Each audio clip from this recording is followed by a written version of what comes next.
Hello and welcome to the Success with Savita podcast, where we share hot tips on how to do life and business without losing your mind. I'm your host, Savita Nanjappa, entrepreneur, high-achieving 9-to-5er turned transformational success coach, helping you create a wildly successful business. Come hang out with me and other fabulous humans like you every week for stories and chats packed with a healthy dose of tips, resources, how-tos, and real talk. Side effects may include a happier and more confident you with each passing day. My guest on today's episode is the lovely Sarayu Hegde. She is a fashion enthusiast and entrepreneur with over 10 years of experience in the industry. Sarayu is a fashion and lifestyle consultant from Bangalore and has introduced various new age and up and coming designers to the city while also having worked with some of the biggest names in the industry. Currently, she also consults brands in launch into the South Pacific market. Join me as I talk to Sarayu about brand positioning, pop ups, events, launching in the South Pacific market, and how to identify the right pop up and event for you. Hi, Sarayu. Welcome to the Success with Savita podcast. I'm looking forward to this conversation because I've known you now for a little while, but I'm just realizing that I'm going to get to know you a lot more during the course of our conversation today. So, welcome to the show. Thank you so much for having me over, Savita. This is my first podcast, and I'm so excited to be doing it with you. Yeah, absolutely. I'm excited that you're starting out with me, and here's to many more podcast interviews. With that, I want to start right at the beginning. What is your story? What's your journey? How did you get started in fashion and in brand consulting? So, I moved from Bombay to Bangalore 10 years ago, and I found that there was a gap in the fashion space here. So, I decided to start small, and explore and see my options. So, I started with a small boutique style store called the Bombay Attic, where I introduced various homegrown brands to the city. From there on, it's been a great journey of collaborating with some very established as well as upcoming brands of India and a few international luxury brands as well. And currently, I also consult brands looking to make a space for themselves in the South market. Yeah, so that's been my journey. Wow. And was it a revelation for you when you moved from Mumbai to Bangalore? Was there like a huge change that you felt in this space? So when I moved here, I found that there were not many options for people to shop. And that time, the online boom had not happened yet. So really, people would only shop at exhibitions or, they would wait for exhibitions or pop up and also when they travel. So I felt like there was not enough available in the city for people to shop. Interesting. Yes. And you're right. 10 years ago, yes, the online space hadn't kicked off like it has today, and you have access to so much. And my next question for you is, you've had a lot of experience in bringing brands to South India. What are some things that any brand that would like to launch in this region needs to keep in mind? What has been your experience? So the first thing that one needs to understand is that this market has a very different sensibility as opposed to, say, a Delhi. So you really need to do your research and maybe connect with locals or consultants to understand and curate merchandise that works well for this specific market. Like, for example, before I do a pop-up, I always discuss merchandise with designers to help them curate what I think works well for Bangalore. So I think that is very important. Another factor would be that it really, in the South, it really depends from region to region. Like I always say that Hyderabad is like the Delhi of South India in terms of their shopping pattern. While Bangalore, yeah. While Bangalore is a more conscious and aware market. So in general, it's a very thinking market. They like to ask questions about their product and they want quality and value for money. So I think this is where, our love for rich silk, saris, and gold comes from. We like to invest in value added products. But having said that, I think every city in the South also has its influx of a Cosmo crowd who are trend driven. So I think there's a market for every type here, and you just need to find your market. I think you really put that well. And this is where your expertise has been honed, right? Because you have really spent time in this region. So you understand the different cities in the South, and you have been able to curate and bring in brands that would be right for that market. Yeah, I mean, it's been years of understanding and experimenting. Sometimes some brands don't work. It's always nice to try also some offbeat brands to see whether they work. But so I think it's very important for a brand to understand the sensibility of the market that they want to get into. I would love to know, because I know you do this so much. And I know we've chatted about this in the past. How does working with a brand consultant or a curator enable brand launches and events in general? I'm saying.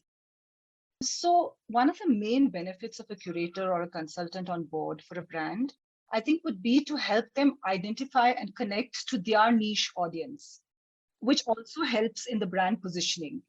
So, someone who is going to be the eyes to the vision of a particular market the brand wants to target.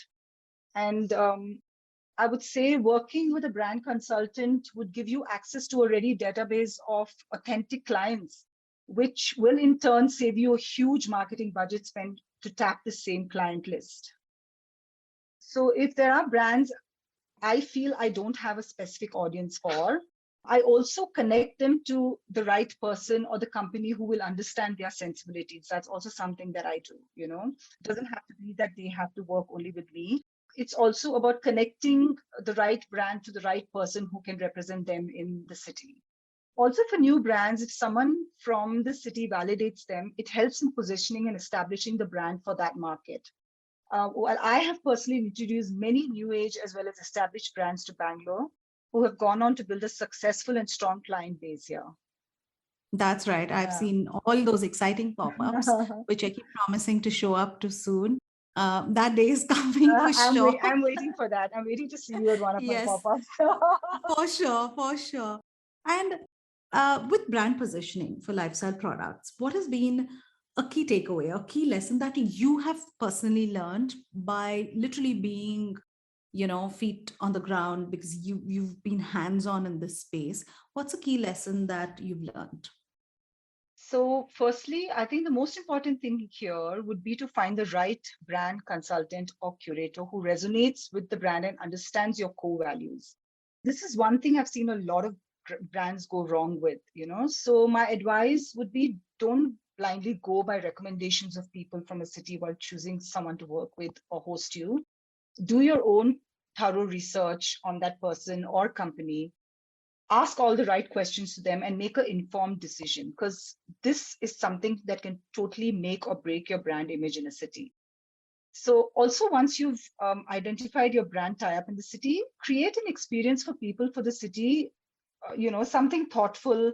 It could be a thoughtfully curated PR kit or an experiential event which will make it something for them to remember you by. So I think that's very important too. That's a good takeaway. And I think that would be true, not just for lifestyle. I think for any business or any brand that is launching, this is something that is key. Yeah, because I feel true. And I feel like it's all about giving an experience to your client that they remember you by, you know? Absolutely. Yeah. Okay. And because you worked with so many different brands and all this exciting work that you do, what have been some memorable experiences with some of the brands that you have worked with? I'm sure there are many, and I'm putting you on the spot here. Too many.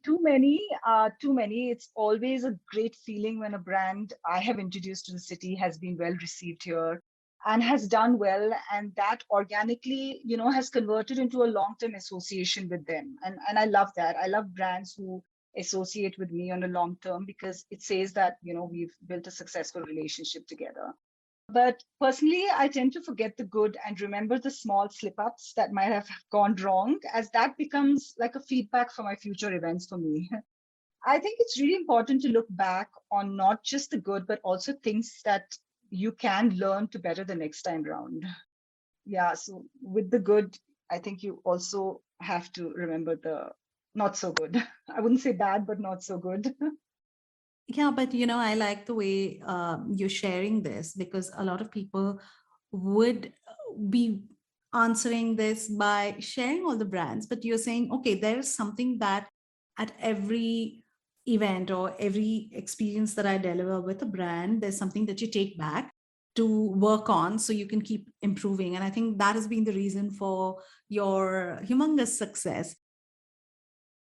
So for me, Savita, working with a new brand or that's just launched or a highly established brand, it's just the same excitement. With a new brand, I love to see, and I think I have an eye to pick brands who I feel will go on to do really well. And I love to see that growth, once they're introduced to the city, and I see them doing very successfully in other places as well. So it's very exciting for me. And of course, with the established brand comes the name and the branding. So with both, I Association think it's and very all exciting of for that. me. Yeah. Yeah, The yeah. association and also the stress to deliver. Okay. So that's with both, also the stress to deliver. So that is again exciting for me. Like, how do I get people to come for this event? How do I promote this brand? How do I position this brand? And so all of this is very exciting. Both ways, it's both very exciting. Nice. I love hearing that even the stress is exciting to deliver, but The stress is exciting, yeah, because you have to. I think it's very important with a brand. It's very important how you position it. The space that you display the brand, everything counts. So, it's a lot of work involved in making sure that the brand is positioned well, because it's a huge responsibility that the brand puts on you while they trust you to host them in a city. So I think it's very important to give them the best that you can from your city. true, absolutely. I agree with you. And now let's talk about events and pop-ups. And I'm talking more from business owner point of view. Is it a must do for every brand? Should every brand do pop-ups and events? And how does one decide, even if they decide that, yes, this is something I want to do at least 3 to 4 times a year in my business? How does one decide and identify which pop up to be a part of? Because sometimes, as a new business owner, and let me give you the background to this, as a new business owner, people are saying, hey, you should be in pop ups, you should be in the flea markets. So, they are putting in all that bootstrap budget that they have into all of these pop-ups, which may or may not always pay off. So what's your advice on when should brands do it? How do they choose it? How do they identify which one is right for their business? Okay, so back to your first question, should brands do pop-ups? Well, definitely a must do. Physical events like pop-up help give you an experience to our audience to touch and feel the quality of your product. And it also helps for clients to get a up close and personal interaction with the team behind the brand they love, which again helps to connect and build a personal relationship with them. So they are definitely as important as a digital presence. I've seen so many of my clients, they're so excited when they personally get to meet the team. So I think that brands should personally take an effort to travel, meet the clients, and help build that trust and confidence in your client to buy. So for the second part of your question, if how do brands position themselves at a pop-up, I think one needs to do a little bit of research on asking yourself these questions, like where do you like to see your brand positioned, whether at a flea market or a niche pop-up. That's for you to decide. And who are your target audience? Like, who are the audience that come, say, to a flea market or to a niche pop-up? So it is where you see your audience is the place you should position yourself. Yeah, I understand. I think that's absolutely right. Depending on where your audience is, you would want to choose the pop-up which is catering to that audience.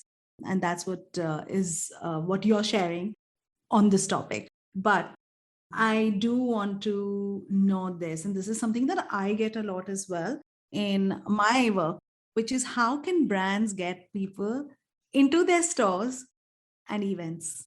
What's been your what's your advice on this?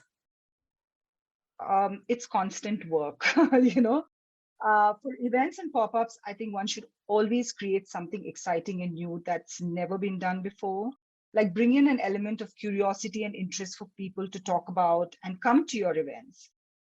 Could be through collaborations, maybe a cool new unexplored venue, a new exciting product, or reimagining an old product, or just sending a special thoughtful PR package to show you value your clients. So one should always think out of the box, get creative, and do things differently. I feel like a consumer today is all about the experience and how you make them feel. So it's very important, like not to take your clients for granted and assume that, you keep doing your own thing and they'll turn up. I always believe it's important to, to stay true to your core, but keep innovating on the formula and always, always differentiate yourself from people who are in the same space as you.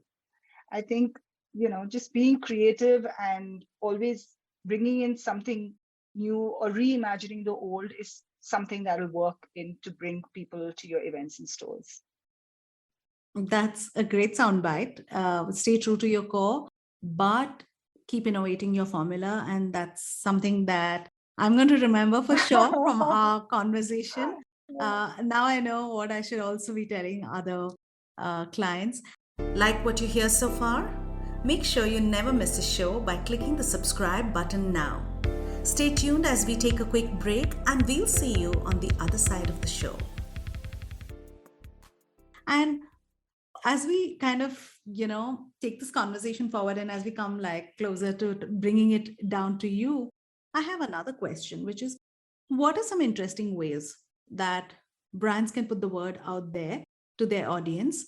And this is not just for new brands or established brands, it would be for any brand because they're coming into different regions all the time. What are some ideas that you recommend people try? So I think in today's age is all about truly embracing who you are. So, Savita, I remember growing up, there was a certain type or definition of beauty and fashion standards that one had to fit into. But today, one has opportunity to express your unique story in the most authentic way through social media tools. So then why would you choose to be just a copy paste of someone else there? I mean, I think it's all about being unique and being your embracing your true self. So I feel there's so much competition and saturation out there. One needs to find, your brand USP and put it out, and you'll automatically connect to your audience. For me personally, I question myself that if I'm doing an event or pop up, how is it different from what others are doing, or how is it different from what I did last time? Also, I can't stress enough on the importance of collaborations with like-minded people and brands. Collaborating with brands who share the same ethos as you works great for cross promotion, and it brings in a new freshness to your brand. If two brands have the same audience and brand values, if they are cohesive, it always works. I'm a firm believer of collaborations because it's worked for me. True. I'm a massive believer of collaborations, and I think it's a really good way and a must do for a brand to grow, I think. Yes, I think so too. Okay. but And then but yeah, then the right collaboration, it has to be the I right agree. collaboration. Yes. So that's something one has to think about. Yeah, and this can happen, and I've seen it happen where you think collaboration could be with anything, but they have to be, I think, strategic about the collaborations. It has to be a fit, brand value fit, and all of that that you just shared. So thank you for sharing that. I think that's a really refreshing take on how to like bring your brand into the market, especially like you said in this copy paste generation where everything can be copied. Yeah, because when I look at Instagram, or even when I visit other pop-ups, I'm looking for freshness. I want something new. And by new, I don't mean like, everything has to be like trending and moving fast. I mean somebody who's creative, innovative, and doing something different. I'm sure that's what we all look for, right? So, you know, just bringing out your own unique self is important. Yeah, absolutely. And now we're bringing it down to you and your personal style mantra. I'm sharing this, putting it out there. You know it. I admire your personal Thank you. style. I love the way you dress. Oh, You know thank you. that. So I would love to know, what is your personal style mantra? Please share with our Honestly, audience. it's really not much thought or effort put into it, and my style is really it's ever evolving. My style is more of the person I evolve into every year. I've become a sustainable shopper. I buy less, over the years, but wear it multiple times over. Like, you'll find me wearing something which I would have probably worn 2 years ago or 3 years ago. So, I am someone who buys things and wears things multiple times over. And I always look for styles that are effortless, refreshingly new, creative, and elevated. These are the things I look for. And I now choose, quality over quantity and a good mix of local, homegrown, and international brands. You would say that, wouldn't you? That I don't put too much thought into it. That's what every stylish person ever said to the Yeah, ones I think who style is struggle. so innate and it should be effortless and it should really express who you are. Okay. And what have been some of challenging moments that you have faced? And how did you overcome that? So some challenging moments, I think, would be, when you work with brands or individuals who do not share the same work culture like you. So that becomes a bit of a challenge. Maybe, you have similar core values, but, the working culture may be different. So there's a lot of conflicts going on with that. So I feel like, well, when you want like long-term associations and collaborations, it's very important to have a similar working balance with each other. So yeah, maybe this is one of the challenges. And this is because human interaction is so sometimes complex, and this probably comes up, and it just evolves over a period of time. So this is something that it doesn't go away. It's just that I think. Yeah, it's just the work culture. I mean, everything else may work well, you may believe in the same things, but it's just when you get down to doing the work, it's just the way people do things. Everyone does things differently, so there may be a bit of conflict, but of course you learn to work around it, because if 8 out of 10 things work, it's great. And it's a successful collaboration. You can always work around it and make it work as well. So as we come to the end of our interview, I want to ask you, what's your advice for women in business? For women in business, I think we always shy away from giving ourselves the credit we deserve. So, don't sell yourself short or undervalue or underestimate your worth. Always ask for what you deserve, because no one will acknowledge your worth more than you. And don't ever let anyone walk away with the credits deserved by you. Also, it's worth giving it a shot. Whatever that you want to do, I feel like it's worth giving it a shot, no matter how big. Like, for me, no matter how big the brand is, personally, I and if it's a brand that I want to work with, I will connect with them directly and give it a shot, and you'll be surprised to see most of the time they always respond positively. So, give it a shot.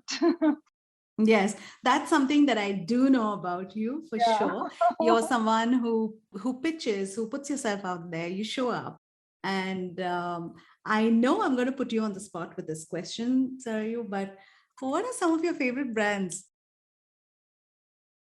So if you talk about homegrown brands, you can visit my Instagram page and see all the brands that I've worked with. They are all my favorite brands. So Okay. I love to work with brands who I resonate with, and automatically they become my favorites too.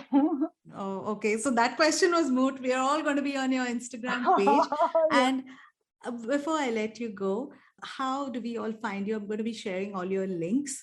Everybody finds you on Instagram. Yes. So you can find me on Instagram at sarayu.hegde, sarayu.hegde. And I'll be sharing the links below with the episode notes so everyone can find you. And with that, we come to the end of our conversation. I've enjoyed chatting with you so far. And I have many more questions for you. Maybe we'll do a part two. But with that, thank you for your time and being so generous. Thank you so much for having me, Savita. This has been amazing. Thank you so much. And thank you too. Thank you. Thank you for listening to the podcast. If you like this episode and you want more, you can go to the show notes on my website, which is successwithsavita.com/podcast. If you like what you've heard so far, I would be grateful to you if you could leave me a 5-star review, subscribe to this podcast, and share with a friend who may find this useful. You can also follow me on my Instagram at Success with Savita and DM me any questions you may have, and I will be happy to answer them for you. Until the next episode, believe in yourself and all the best to your success.